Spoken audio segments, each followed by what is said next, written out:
రోజు ఒకసారి దక్షిణామూర్తి స్తోత్రం చదివారనుకోండి చాలు, అంతే.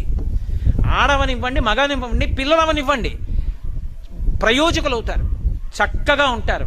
ఏమి పెద్ద ఇబ్బంది పడిపోయి భయంకరమైన స్థితిలోకి వెళ్ళిపోకుండా కాపాడుతుంది దక్షిణామూర్తి స్తోత్రం. అంత గొప్పది.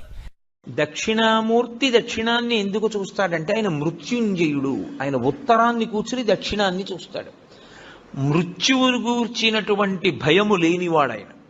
ఆయన పాదములు పట్టుకుంటే మృత్యుభీతి పోతుంది, భయం పోతుంది. అందుకే దక్షిణామూర్తి స్వరూపం అసలు సమస్త ఐశ్వర్యము దగ్గర నుండి, చదువుల దగ్గర నుండి, మోక్షము వరకు దక్షిణామూర్తి ఇవ్వలేనటువంటిది లోకమునందు లేనే లేదు.